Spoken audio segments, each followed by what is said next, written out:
Hello everyone. जो अपना topic चल रहा था वो टॉपिक चल रहा था परमाणु संरचना, और आज उसका अपन नेक्स्ट पार्ट पढ़ने जा रहे हैं। इससे पहले अपन ने जो पार्ट पढ़ा था वो पढ़ा था क्वांटम संख्याएं। क्वांटम संख्या के बारे में जाना था कि क्वांटम संख्या होती क्या है और किस किस तरह से उनको दर्शाया जाता है या किस किस तरह से उनके वैल्यू निकाल सकते हैं। ये अपना कंप्लीट हो चुका था। नेक्स्ट जो टॉपिक है अपना वो है इलेक्ट्रॉन को भरने के या इलेक्ट्रॉन के भरने के नियम। ये इतना इम्पोर्टेंट है ये टॉपिक कि अगर आपको एटॉमिक स्ट्रक्चर ही नहीं, आपको अगर केमिस्ट्री में थोड़ा सा सीखने का अगर इंटरेस्ट लाना है तो आपको ये जो टॉपिक है या ये जो पॉइंट है ये आपको ये नियम है ये आने चाहिए। अपना जो टॉपिक चल रहा है वो टॉपिक है इलेक्ट्रॉन के भरने के नियम, अर्थात इलेक्ट्रॉन को किस किस आधार पे भरा जाता है। तो यहाँ पे इलेक्ट्रॉन भरने के लिए 4 नियम है, जो जिनमें से पहला नियम है ओम-बॉव का सिद्धांत, दूसरा नियम है N+L का सिद्धांत, तीसरा नियम है उंड का बहुलकता का सिद्धांत, और फोर्थ है पाउली का अपवर्जन सिद्धांत। और ये नियम ऐसे इंपॉर्टेंट है कि यहाँ से क्वेश्चन आना ही आना है, यहाँ से क्वेश्चन आना ही आना है, इतने इंपॉर्टेंट है। अगर आप केमिस्ट्री से किसी भी कंपटीशन की तैयारी कर रहे हो तो ये नियम में से क्वेश्चन बनता ही बनता है। तो अपन बात कर रहे हैं इनमें से पहला पढ़ेंगे, पहला नियम ओम-बॉव का सिद्धांत। इसके बारे में जानना है तो इसको जानने के लिए अपने पास जो है वो है ओम-बॉव का सिद्धांत। पहला नियम आता है ओम-बॉव का सिद्धांत। होता क्या है, किस तरह से अपन में इसमें करना है, इलेक्ट्रॉन किस तरह से भरने, इसके बारे में जानना है। ओम-बॉव का सिद्धांत की बात करूं तो ओम-बॉव जो है वो एक जर्मन शब्द है, एक जर्मन शब्द है। इधर लिख देता हूं, ओम-बॉव एक जर्मन शब्द है जिसका अर्थ होता है रचना करना, जिसका अर्थ होता है रचना करना। अब ओम-बॉव का जो सिद्धांत है या नियम है ये बोलता क्या है, इसके बारे में जानना है। तो यह नियम जो है ये बोलता है कि अगर अपन को इलेक्ट्रॉन भरना है, किसी भी कोश में अगर इलेक्ट्रॉन भरना है तो पहले इलेक्ट्रॉन अपन जो भरेंगे वो भरेंगे कम ऊर्जा वाले कोश में, और फिर उसके बाद अपने को इलेक्ट्रॉन भरना है अधिक ऊर्जा वाले उपकोश में।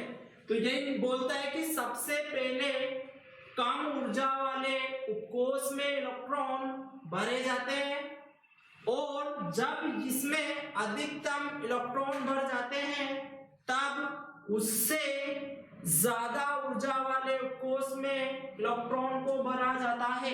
ध्यान दीजिएगा, बोल रहा है कि सबसे पहले कम ऊर्जा वाले कोश में इलेक्ट्रॉन भरे जाएंगे, फिर अगर अधिकतम इलेक्ट्रॉन भर दिए गए उसके बाद ज्यादा ऊर्जा वाले कोश में अपन को इलेक्ट्रॉन भरना पड़ेगा। अब बात आती है कि यहाँ पे ये बोल रहा है कि कम ऊर्जा वाले कोश में अपने को इलेक्ट्रॉन भरना है, सही है, ये बात सही है। और फिर बोल रहा है कि फिर ज्यादा ऊर्जा वाले कोश में अपने को इलेक्ट्रॉन भरना है, ये बात मानते हैं, ओम-बॉव जी की बात मानते हैं अपन। लेकिन अपने दिमाग में एक चीज आनी चाहिए कि ओम-बॉव जी जो है वो कम ऊर्जा वाले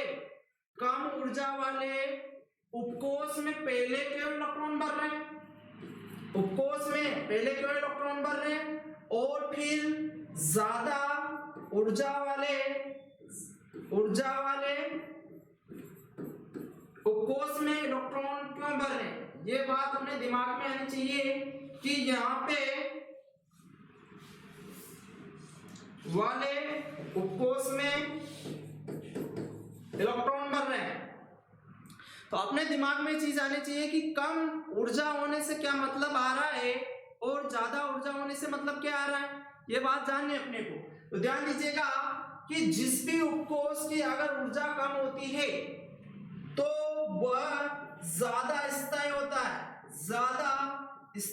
है, जिस उपकोश की ऊर्जा कम होगी वो ज्यादा स्थायी होता है, और जिसकी ऊर्जा जिसकी ऊर्जा ज्यादा होगी, जिस उपकोष की ऊर्जा ज्यादा होगी वह कम स्थायी होता है, कम स्थायी होता है। और केमिस्ट्री का एक रूल है कि केमिस्ट्री में जो भी सारी चीजों का लेखा जोखा होता है वो सिर्फ और सिर्फ स्थायित्व पाने के लिए होता है। अर्थात अपन बोल सकते हैं कि केमिस्ट्री में सारा खेल ही स्थायित्व पाने का होता है, केमिस्ट्री में सारा खेल स्थायित्व पाने का होता है। इसलिए अपन ने बोला है कि कम ऊर्जा वाले उपकोषों में पहले इलेक्ट्रॉन भरेंगे, फिर इसके बाद अधिक ऊर्जा वाले उपकोष में इलेक्ट्रॉन भरेंगे। इसके बाद आगे चलते हैं। तो यहाँ पे ओपाव सिद्धांत ने ऊर्जा का क्रम बताया और अपन बाद में भी निकालेंगे कि किस उपकोष की ऊर्जा ज्यादा होगी और किस उपकोष की ऊर्जा कम होगी, बाद में भी निकालेंगे। लेकिन आप इस डायग्राम को सही से मेजर कीजिएगा या समझने की कोशिश कीजिएगा कि ये बोल क्या रहा है। ये डायग्राम बोल रहा है तो आप इसको पहले से बना सकते हो कि पहले 1s लिखा, फिर 2s, फिर 2p, फिर 3s, 3p, 3d, 4s, 4p, 4d और यहाँ पे 4f आएगा, यहाँ पे 4f आएगा। इसके बाद 5s, 5p, 5d, 5f, इसके बाद 6s, 6p, 6d, फिर इसके बाद 7s, 7p, इधर चलता चला जाएगा। लेकिन अपना जो काम है वो यहीं पे हो जाएगा। तो कहने का मतलब सीधा सा है कि यहाँ से जो ये चीजें निकल के आ रही हैं, आप इस एरो को देख रहे हो तो इस एरो का मतलब क्या है, इस एरो का मतलब क्या है, तो इस एरो का मतलब क्या है ये चीज जाननी है।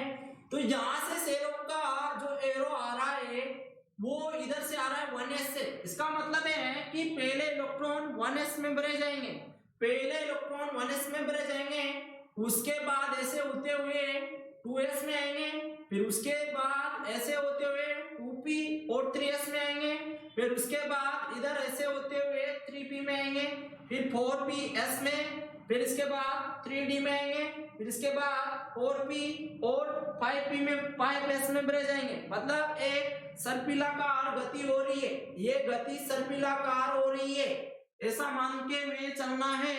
अब अपन बात करते हैं कि इलेक्ट्रॉन भरे कैसे जाएंगे।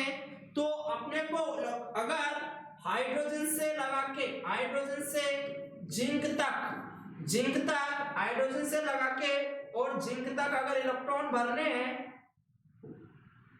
जिंक तक अगर इलेक्ट्रॉन भरने हैं तो अपना काम यहां से और यहां तक ही हो जाएगा। अपना काम जो होगा इतने से ऊर्जा वाले उपकोष में ही अपना काम हो जाएगा। अर्थात अपन हाइड्रोजन से लगा के जिंक तक क्या सीख सकते हैं, इलेक्ट्रॉनिक विन्यास भरने का क्रम सीख सकते हैं। और आगे अपन वही करने वाले हैं। जैसे कि उदाहरण ले लो, कि उदाहरण ले रहा हूं मैं, तो यहाँ पे अपने पास पहले अपन हाइड्रोजन से और जिंक तक के इलेक्ट्रॉनिक विन्यास लिखेंगे और जो इलेक्ट्रॉन अपन भरते हैं इसे बोला जाता है इलेक्ट्रॉनिक विन्यास। ठीक है, अब अपन इलेक्ट्रॉनिक विन्यास के बारे में बात करते हैं। तो इलेक्ट्रॉनिक विन्यास लिखने के लिए अपने को सबसे पहले जो बात है वो बात यह है कि अपने को पहले हाइड्रोजन से लगा के जिंक तक परमाणु क्रमांक आने चाहिए, वो भी सीक्वेंस में, तब जाके अपन इलेक्ट्रॉन भर सकते हैं।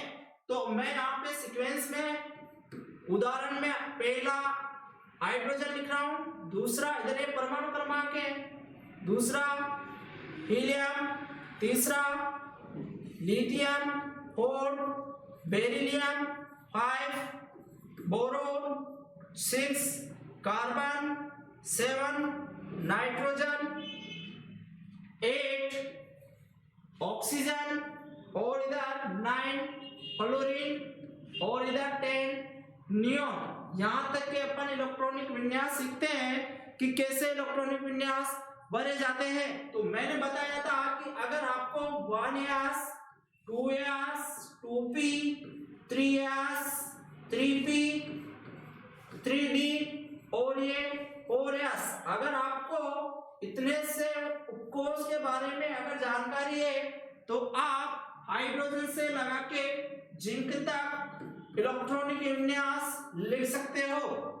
यहाँ बात करता हूं मैं हाइड्रोजन की, तो इलेक्ट्रॉनिक विन्यास लिखने से पहले मैं एक बार उपकोष के बारे में बता देता हूं कि एस उपकोष में अधिकतम 2 इलेक्ट्रॉन भर सकते हैं, 2 इलेक्ट्रॉन भरेंगे, और पी उपकोष में अधिकतम 6 इलेक्ट्रॉन भरेंगे, डी उपकोष में अधिकतम 10 इलेक्ट्रॉन भरेंगे, और एफ उपकोष में अधिकतम 14 इलेक्ट्रॉन भरेंगे या भरते हैं। अब बात करता हूं मैं किसकी, हाइड्रोजन की। हाइड्रोजन का अपने को इलेक्ट्रॉनिक विन्यास लिखना है तो अपने को पता है कि सबसे पहले इलेक्ट्रॉन किस में जाएगा, 1s में जाएगा। किस में जाएगा, 1s में जाएगा। और आपको पता है s उपकोष में अधिकतम कितने इलेक्ट्रॉन भरते हैं, 2 इलेक्ट्रॉन भरते हैं। तो यहाँ पे अपन हाइड्रोजन का अगर इलेक्ट्रॉनिक विन्यास लिखूं तो 1s 1 हो जाएगा, हाइड्रोजन का इलेक्ट्रॉनिक विन्यास 1s 1 हो जाएगा। इसके बाद में s है, s में अभी 2 इलेक्ट्रॉन पूरी तरह भरे हुए नहीं है, इसलिए दूसरा इलेक्ट्रॉन भी किस में एंटर करेगा, 1s कोष में ही जाएगा। तो अगर हीलियम के इलेक्ट्रॉनिक विन्यास की बात करूं मैं तो यहाँ पे 1s 2 हो जाएगा। यहाँ पे देखिएगा s वाला में 2 इलेक्ट्रॉन पूरे भर चुके हैं, इसका मतलब 1s पूरा भर चुका है। इसके बाद में आने वाला इलेक्ट्रॉन किस में जाएगा, 2s में जाएगा। तो लिथियम आता है 3rd नंबर पे, या इसके परमाणु क्रमांक 3 होते हैं, तो 1s2 और ये हो जाएगा 2s1। तो आप काउंट करके देखो 3 हो गए। इसके बाद में यहाँ पे अभी s उपकोष में अभी 1 इलेक्ट्रॉन और आ सकता है 2s में, 2s की बात कर रहा हूं। तो यहाँ पे आने वाला इलेक्ट्रॉन 1s2 ये हो जाएगा 2s2। अब आप देखिएगा 2s वाला भी पूरी तरह से बढ़ चुका है, तब आने वाला इलेक्ट्रॉन किस में जाएगा, आने वाला इलेक्ट्रॉन जाएगा 2p में, आने वाला इलेक्ट्रॉन 2p में एंटर करेगा। तो यहां से इसका इलेक्ट्रॉनिक विन्यास लिखिए 1s2 2s2 और 2p1। यहाँ पे अपन ने 7 इलेक्ट्रॉन, सॉरी हाँ हो गया, 2 2 4 और 1 5। इसके बाद में p में कितने इलेक्ट्रॉन भर सकते हैं, अधिकतम 6 इलेक्ट्रॉन भर सकते हैं। इसका मतलब अभी p उपकोष के पास 5 इलेक्ट्रॉन रखने के लिए जगह है, तो आने वाले इलेक्ट्रॉन किस में जाएंगे, p में ही जाएंगे। तो इसका इलेक्ट्रॉनिक विन्यास हो जाएगा 1s2 2s2 2p2। ये इसका इलेक्ट्रॉनिक विन्यास हो गया, कार्बन का इलेक्ट्रॉनिक विन्यास हो गया। इसके बाद में नाइट्रोजन का इलेक्ट्रॉनिक विन्यास लिखते हैं 1s2 2s2 2p3। यहाँ पे किसका इलेक्ट्रॉनिक विन्यास हो गया, नाइट्रोजन का इलेक्ट्रॉनिक विन्यास हो गया। अभी p में सिर्फ 3 इलेक्ट्रॉन ही भरे हैं, इसका मतलब है कि अभी 3 इलेक्ट्रॉन भरने के लिए इसमें जगह है। बात करता हूं मैं ऑक्सीजन की, तो 1s2 2s2 4 हो गए, 4 बच रहा है तो 2p4। ये किसका इलेक्ट्रॉनिक विन्यास हो गया, ऑक्सीजन का। फ्लोरीन की बात करूं तो 1s2 2s2 2p5। अभी 1 इलेक्ट्रॉन और रख सकते हैं p में, तो यहां से 1s2 2s2 2p6। ये किसकी बात हो गई, नियोन की बात हो गई। ये किसकी बात हो गई, नियोन की बात हो गई।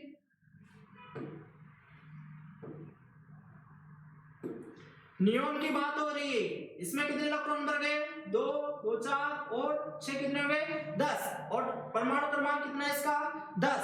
तो यहां तक अपन ने हाइड्रोजन से लगा के नियोन तक इलेक्ट्रॉनिक विन्यास सीख लिए हैं, इसमें किसी को दिक्कत नहीं होगी। अगर बात करता हूं मैं आगे की, तो यहाँ पे अपने पास अभी परमाणु क्रमांक 11 से और परमाणु 20 तक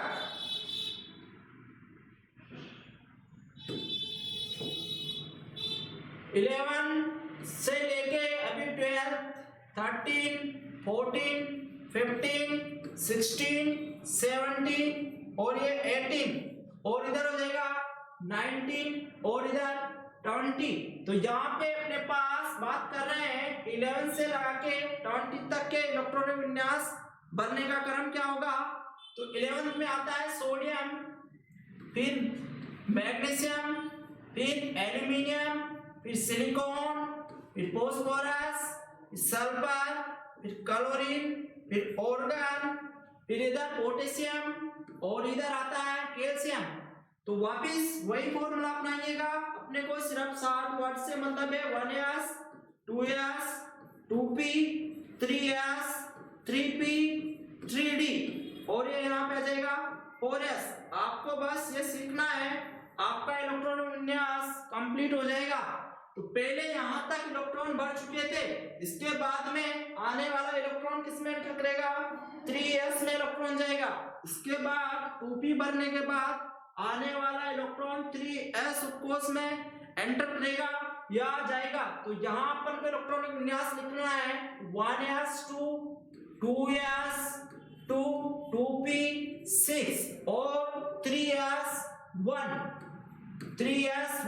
तो अभी इसमें एक इलेक्ट्रॉन और रखने के लिए जगह है, तो इसमें आ सकता है, इसका इलेक्ट्रॉनिक विन्यास लिखेंगे 1s 2 2s 2 2p 6 और ये हो जाएगा 3s2। इसके बाद में यहाँ पे देखेगा 3s वाला भी पूरा भर गया है, अर्थात s उपकोष में अधिकतम 2 इलेक्ट्रॉन भर सकते हैं। तो आने वाला आप किस में जाएगा, 3p में एंटर करेगा इलेक्ट्रॉन। तो यहाँ पे इलेक्ट्रॉनिक विन्यास लिखेंगे 1s2 2s2 2p6 3s2 और इधर 3p1 3p1।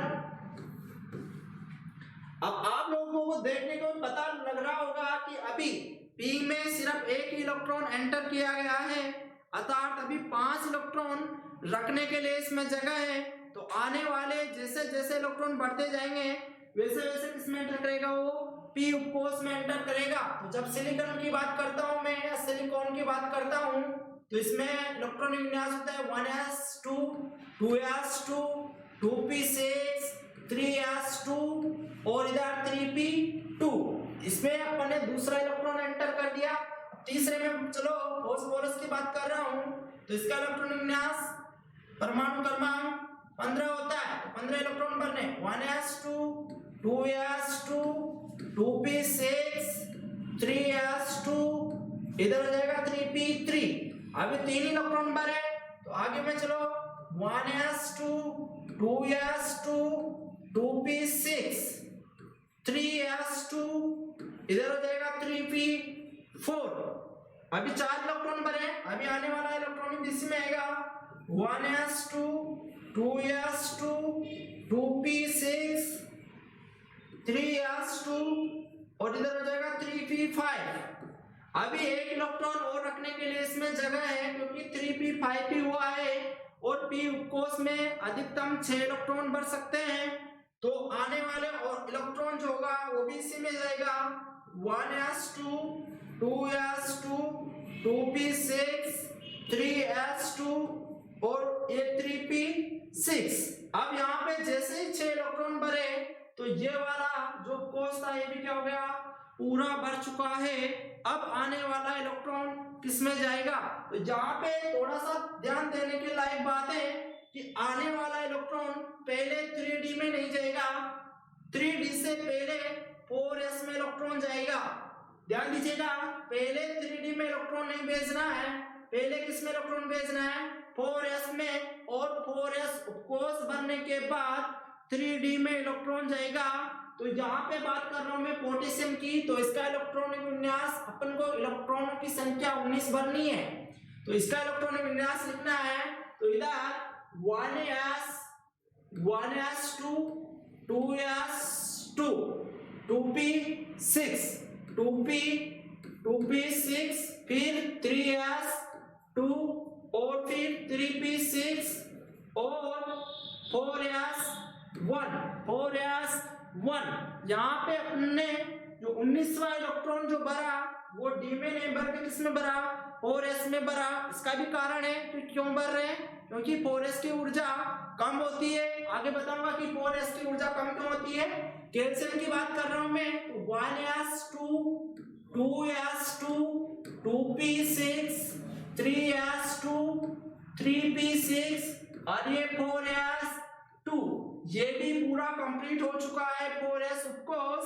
अब आने वाला जितने भी इलेक्ट्रॉन रहेंगे वो इलेक्ट्रॉन जाएंगे 3D में। तो यहाँ पे अपन ने एक बात मेजर की है कि जैसे जैसे उपकोष बढ़ते जा रहे हैं या उपकोषों की ऊर्जा बढ़ती जा रही है उसमें इलेक्ट्रॉन बाद में भरा जा रहा है। अर्थात अपन को यही तो ओप्पा सिद्धांत बोल रहा था कि पहले कम ऊर्जा वाले उपकोषों में जब तक इलेक्ट्रॉन भरना है जब तक वो पूरी तरह से भरा नहीं मिले। तो अगर अपने पास यहाँ पे 4s पूरा बढ़ चुका है तो आने वाला इलेक्ट्रॉन अब 3D में जाएगा। तो यहाँ से स्टार्ट करते हैं अपन 21 या 21 से इलेक्ट्रॉनिक विन्यास लिखना और क्वेश्चन यहीं से आएगा। आया तो कि अगर आप लोगों को इलेक्ट्रॉनिक विन्यास दे दे तो उसके बाद होगा क्या। तो यहाँ पे आप लोग स्केंडियम 21, 22, 23, 24, 25, 26, 27, 28 और इधर ले लो 29। यहाँ पे scandium, titanium, vanadium, chromium, manganese, iron, cobalt, निकल, कॉपर और इधर जिंक लिख सकते हैं अपन। जिंक का बाद में लिखते हैं लेकिन इधर अपन वापस वही काम करो 1s, 2s, 2p, 3s, 3p, 3d और ये 4s। आप लोग अभी तक देख रहे होंगे कि जहां तक इलेक्ट्रॉन भरे जा चुके हैं आने वाला इलेक्ट्रॉन 3D में जाएगा और डी कोष में अधिकतम 10 इलेक्ट्रॉन भर सकते हैं। डी कोष में अधिकतम 10 इलेक्ट्रॉन भरे जा सकते हैं। जहां पे स्केंडियम की बात कर रहा हूं और इसका इलेक्ट्रॉनिक विन्यास लिखना है तो अपन को पहले यहाँ पे वापस आइएगा 1s में कितने इलेक्ट्रॉन भरने हैं 2, तो 1s2, 2s2, 2p6, 3s2, इसके बाद 3p6 और ये 4s2। यहां तक अभी अपने पास 20 या 20 इलेक्ट्रॉन भरे जा चुके हैं और इसका इलेक्ट्रॉनिक विन्यास अगर अपने को लिखना है तो परमाणु क्रमांक कितना है इसका 21 है। अर्थात एक इलेक्ट्रॉन ज्यादा है तो वो आने वाला इलेक्ट्रॉन किस में एंटर करेगा, वो एंटर करेगा 3D में। तो यहाँ पे लिखेंगे अपन 3D1। अब आपको पता है डी उपकोष में अधिकतम कितने इलेक्ट्रॉन भरे जा सकते हैं, तो डी उपकोष में अधिकतम 10 इलेक्ट्रॉन भरे जाते हैं।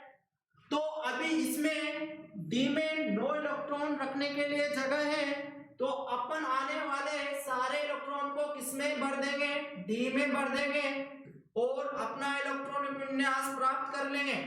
तो यहाँ पे टाइटेनियम की बात करूं तो इसमें 1s2, 2s2, 2p6, 3s2, 3p6 और 4s2, 3d2 दो भर गए। इसके बाद में थर्ड वाला आएगा। जैसे जैसे एक एक परमाणु क्रमांक बढ़ता जा रहा है वैसे वैसे एक एक इलेक्ट्रॉन बढ़ते जा रहे हैं या अपन बढ़ाते चल रहे हैं कि जैसे जैसे परमाणु क्रमांक बढ़ रहा है तो इसमें एक इलेक्ट्रॉन की संख्या लगातार बढ़ती जा रही है।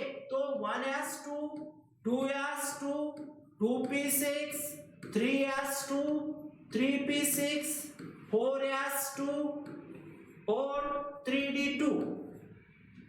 इसके बाद में 2 नहीं 3 आएगा, यहाँ पे 3 आएगा, ये 3 हो गया। अब आने वाला इलेक्ट्रॉनिक विन्यास होगा 1s2, 2s2, 2p6, 3s2, 3p6, 4s1 और 3d5। इसकी बात करेंगे अपन अभी थोड़ी देर बाद। यहाँ पे कितने इलेक्ट्रॉन बढ़ चुके हैं, अभी तक 24 इलेक्ट्रॉन बढ़ चुके हैं। तो आने वाला इलेक्ट्रॉन अभी डी में जाएगा क्योंकि डी में कितने इलेक्ट्रॉन बढ़ चुके हैं 5। तो 1s2, 2s2, 2p6, 3s2, 3p6, 4s2 और 3d5।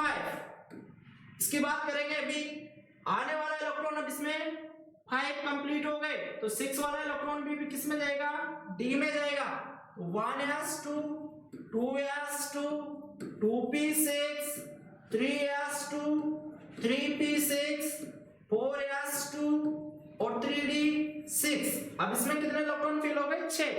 आने वाला इलेक्ट्रॉन भी डी में जाएगा। 1s2 2s2 2p6 3s2 3p6 4s2 3d7। अभी 3 इलेक्ट्रॉन और बढ़ सकते हैं डी में। आने वाला इलेक्ट्रॉन वापस डी में जाएगा। 1s2 2s2 2p6 3s2 3p6 4s2 और 3d8। इसके बाद में आने वाला इलेक्ट्रॉन डी में नहीं जाएगा, लेकिन अभी इसकी बात करेंगे। 1s2 2s2 2p6 3s2 3p6 4s1 3d10 3d10। ये इलेक्ट्रॉनिक विन्यास हो गया किसका, स्कैंडियम से लेकर कॉपर तक।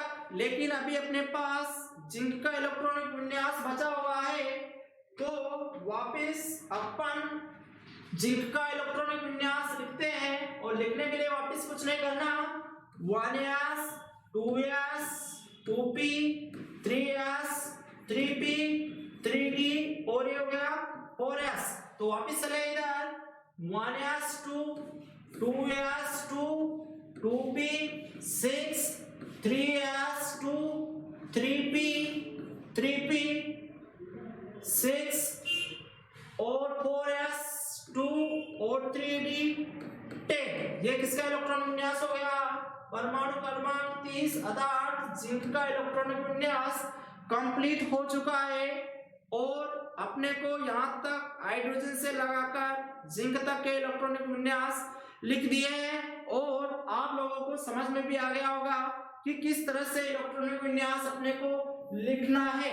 लेकिन आपके दिमाग में अभी एक चीज उत्पन्न हो गई या आ गई कि आप या अपन जो है वो इलेक्ट्रॉनिक विन्यास 24 के लिए और इलेक्ट्रॉनिक विन्यास 29 के लिए जो इलेक्ट्रॉनिक विन्यास लिख रहे हैं उसमें 4s1 क्यों कर रहे हैं, जबकि वहां पे 4s2 होना चाहिए था।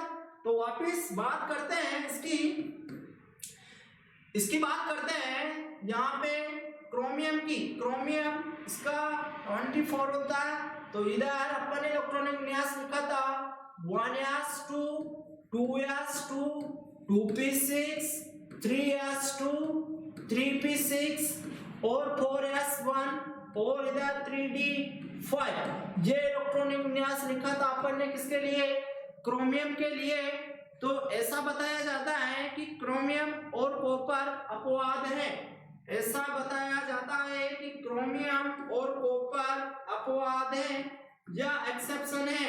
लेकिन इसके पीछे का कारण क्या है, वो कारण जान लो कि यहाँ पे इस तरह का इलेक्ट्रॉनिक विन्यास क्यों आ रहा है।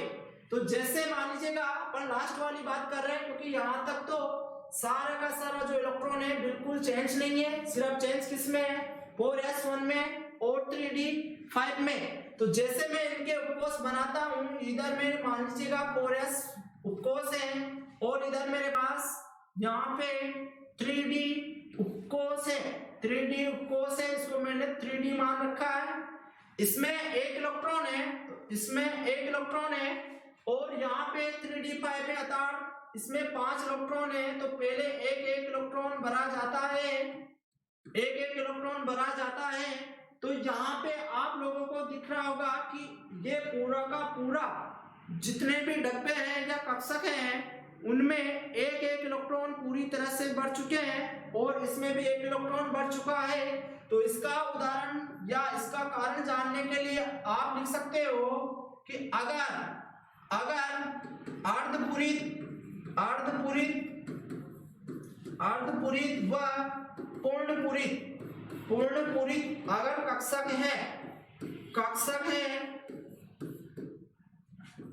तो उनका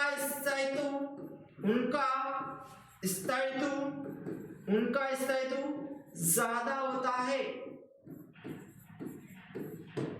तो आप लोग देखो, मेजर करो इसमें कि जैसे जैसे एक एक इलेक्ट्रॉन इसमें पूरी तरह से बढ़ती है, तो यहाँ पे जो अपने को विन्यास प्राप्त हो रहा है वो विन्यास प्राप्त हो रहा है, अर्धपूरी विन्यास प्राप्त हो रहा है, जिसके कारण यहाँ पे इस तरह का इलेक्ट्रॉनिक विन्यास हुआ है। अब आप लोग बोलो कि अर्धपूरित विन्यास प्राप्त होने से क्या मतलब आ रहा है, तो इसका मतलब है स्थायित्व पाने के लिए। और मैंने बोला है कि केमिस्ट्री में सारा खेल ही स्थायित्व पाने के लिए होता है, तो स्थायित्व पा लेता है, जिसके कारण यहाँ पे 4s में 2 इलेक्ट्रॉन न जाके 3d में चला जाता है। और यहाँ से ये रिजल्ट भी निकला है कि अगर अपन क्रोमियम और कॉपर की बात करेंगे तो ये ओम सिद्धांत के अपवाद हैं, अर्थात ओम सिद्धांत का नियम की पालना नहीं हो रही है। इसके बाद में अपन बात कर रहे हैं किसकी, इसकी बात कर रहे हैं अपन कॉपर की। यहाँ पे कॉपर, इसको मैंने बोला था 29, तो यहाँ पे इलेक्ट्रॉन विन्यास लिख रहे हैं 1s2 2s2 2p6 3s2 3p6 और 3d या सो 4s कर लो, इसको 4s कर लो।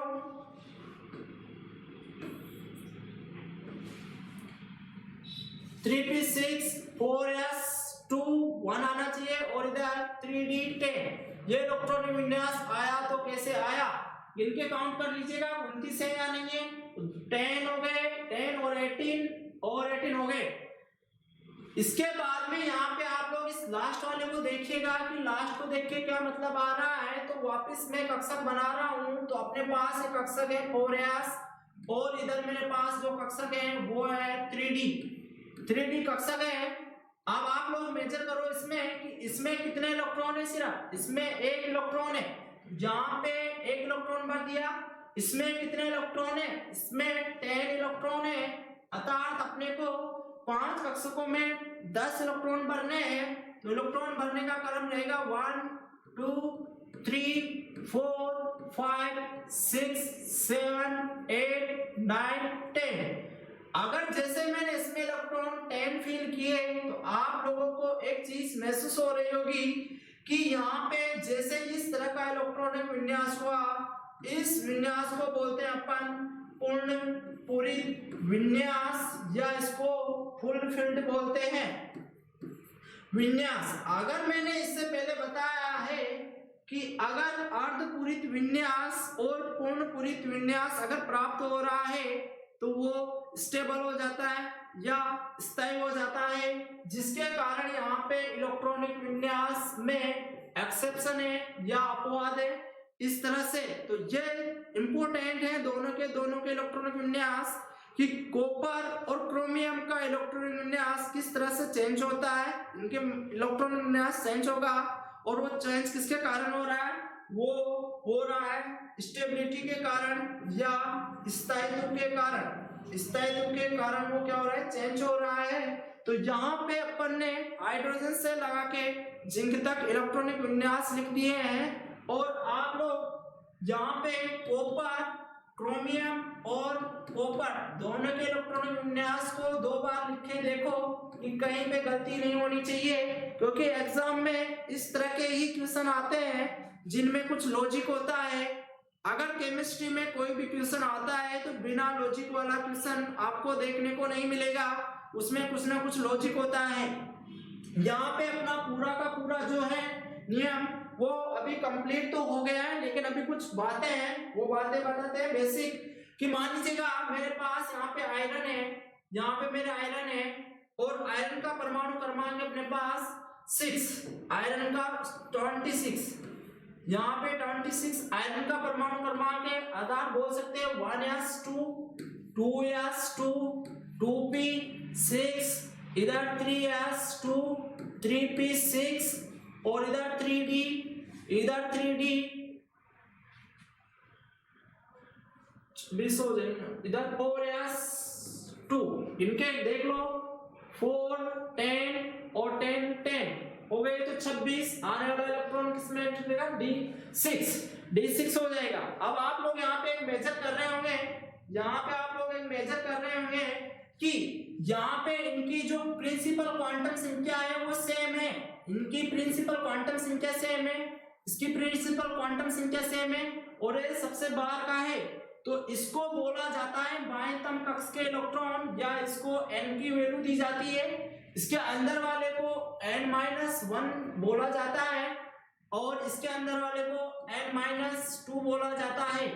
आप इस चीज को देख के मेजर कर रहे होंगे कि n है यहाँ पे मुख्य क्वांटम संख्या या कक्षाओं की संख्या, तो यहाँ पे कक्षाओं की संख्या 4 है और यहाँ पे कक्षाओं की संख्या 3 है, अर्थात इससे कितनी है, एक कम है, तो यहाँ पे n-1 कर दिया। और आगे चलते हैं, इसमें कितने हैं इससे, तो इसको एक संख्या है अपने पास, यहाँ पे 4 है और यहाँ पे -2 करना है, तो कितनी कम हो जाएगी, 2 कम हो जाएगी, तो इसकी संख्या कितनी हो जाएगी, यहाँ पे अपने पास 2 कम हो जाएगी। और अगर अपन यहाँ पे इस बाह्यतम कक्ष या n की वैल्यू को छोड़ दिया जाए तो इस पूरे के पूरे इलेक्ट्रॉनिक विन्यास को बोला जाता है कर्नेल। क्या बोला जाता है, कर्नेल बोला जाता है। कौन से इलेक्ट्रॉनिक विन्यास को, अगर n की वैल्यू या संयोजकता बोल सकते हैं, इसको संयोजकता बोल सकते हैं या संयोजकताएं होती है, अगर संयोजकता को छोड़ दिया जाए तो n-1 और n-2 की जो वैल्यू होती है वो उसको अपन बोलते हैं कर्नेल, उसको अपन बोलते हैं कर्नेल। और यहाँ पे अपना जो ओबॉ सिद्धांत था उसके बारे में अपन ने जान लिया है और कंप्लीट कर लिया है। इसके बाद में जो दूसरा सिद्धांत आएगा वो सिद्धांत है अपना n प्लस L का नियम, n प्लस L का नियम। और ये नियम बहुत इंपॉर्टेंट है और इस नियम की खास बात बताता हूं। इस नियम की खास बात है उपकोष की ऊर्जा के बारे में बताता है, उपकोष की ऊर्जा के बारे में बताता है, अर्थात किस उपकोष की ऊर्जा ज्यादा होगी या किस उपकोष की ऊर्जा कम होगी, उसके बारे में कौन सा नियम बताता है, n प्लस L का नियम बताता है। अपने पास उदाहरण है अपने पास उदाहरण है,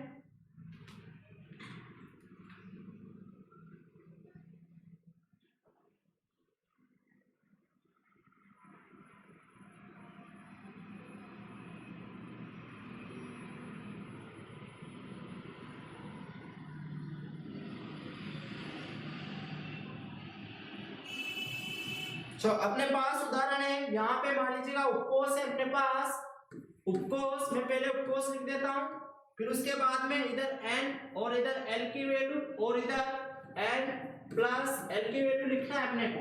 तो यहाँ पे 1s 2s 3s 3p इधर लिखेंगे अपन, 3p के बाद में 4s, इसके बाद में लिखेंगे अपन 4s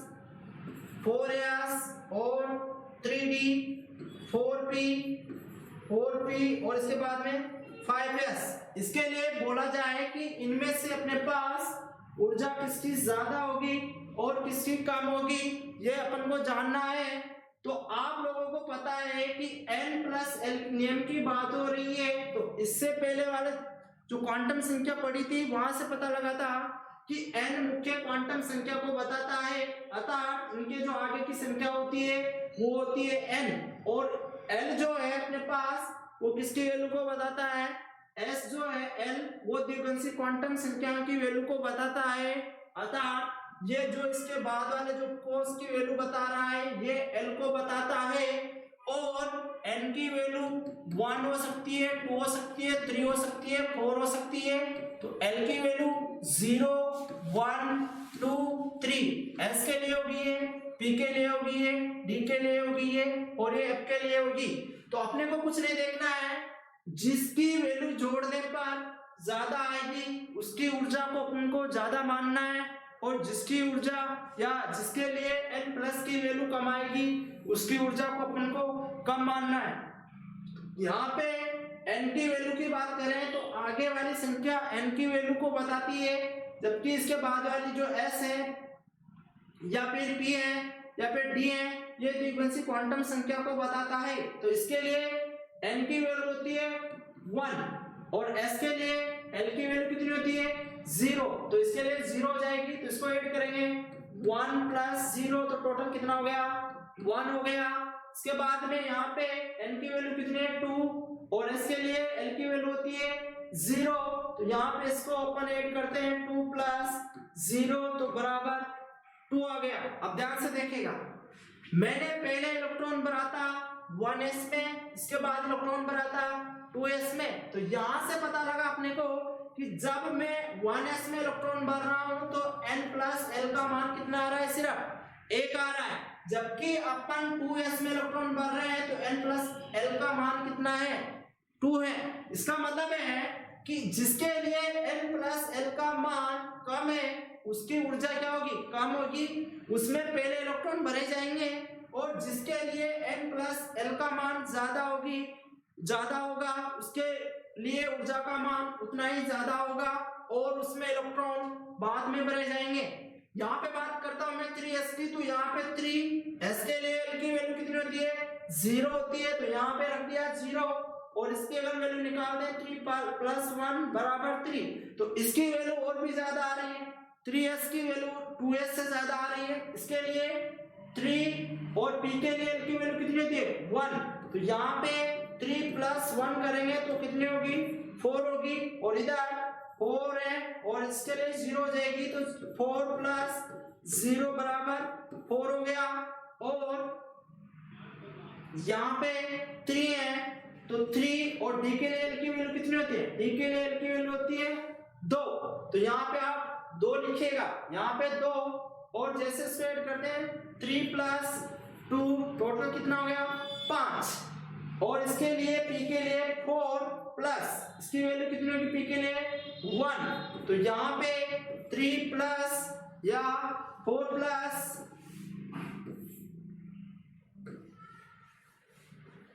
4 प्लस 1 टोटल कितना हो गया 5, और अगर इसकी बात करते हैं 5s की, तो 5 प्लस इसकी वैल्यू कितनी होगी 0 होगी, s की वैल्यू कितनी होगी 0 होगी, तो यहाँ पे 0, तो 5 प्लस 1 यहाँ पे अपने पास वैल्यू आ गई टोटल 5।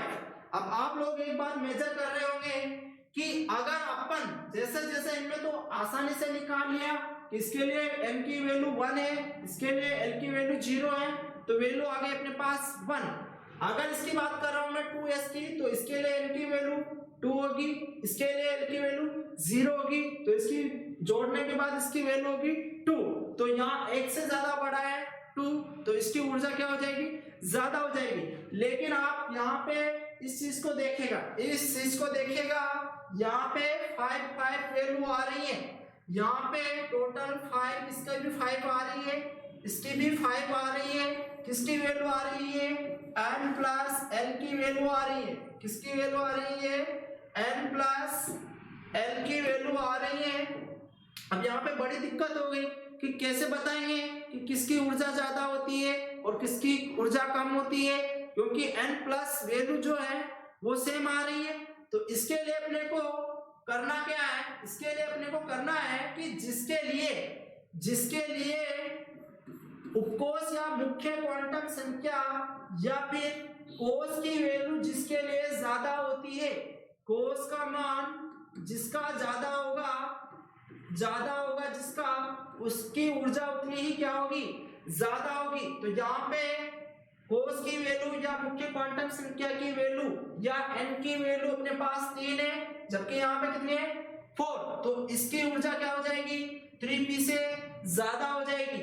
जबकि यहाँ पे चलो 3d और 4p की बात कर रहा हूं मैं, तो इसमें इसकी ऊर्जा किससे ज्यादा होगी 3d की ऊर्जा 4p की ऊर्जा में अगर दोनों में संबंध निकाले तो 3d की कम होगी और 4p की ज्यादा होगी, जबकि इनकी वैल्यू तो टोटल 5 ही आ रही है।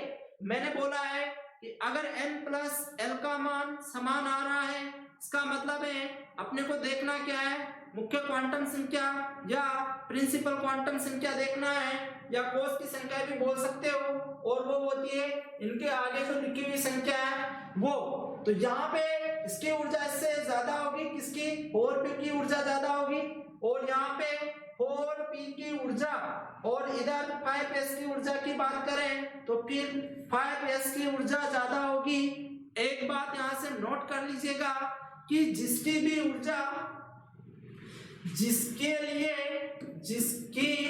लिए अगर n प्लस l की वैल्यू या वेल का मान समान है तब n की वैल्यू जिसकी ज्यादा होगी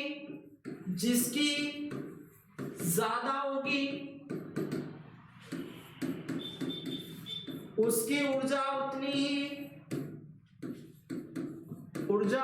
ही ज्यादा होगी। ये बात नोट कर लीजिएगा कि अगर अपने पास n प्लस l का मान समान आ रहा है तो वहां पे अपने को देखना है सिर्फ और सिर्फ n की वैल्यू, और n की वैल्यू को आप लोग मुख्य क्वांटम संख्या बोल सकते हो या फिर कोस की संख्या बोल सकते हो। ये बात आप लोगों को समझ में आ गई होगी। तो यहाँ पे अपने दो नियम कंप्लीट हो चुके हैं। एक तो हो चुका है ओहम का सिद्धांत और दूसरा नियम अपना कंप्लीट हो चुका है, इसे बोला गया है अपना n प्लस l का नियम। और इस नियम का पढ़ने के पीछे का कारण यही है कि किस उपकोष की ऊर्जा ज्यादा होगी या किसकी कम होगी, क्योंकि अपन ने बोला है कि जिस उपकोष की ऊर्जा कम होती है उसमें इलेक्ट्रॉन पहले एंटर करता है और फिर जिस उपकोष की ऊर्जा ज्यादा होती है उसमें इलेक्ट्रॉन बाद में बढ़ते हैं। आज के लिए ही इतना ही, और इसके बाद में अपन जो नियम पढ़ने जाएंगे या पढ़ेंगे वो है अपने पास उंड का बहुलकता का नियम और पाउली अपवर्जन का नियम। इतना ही, धन्यवाद।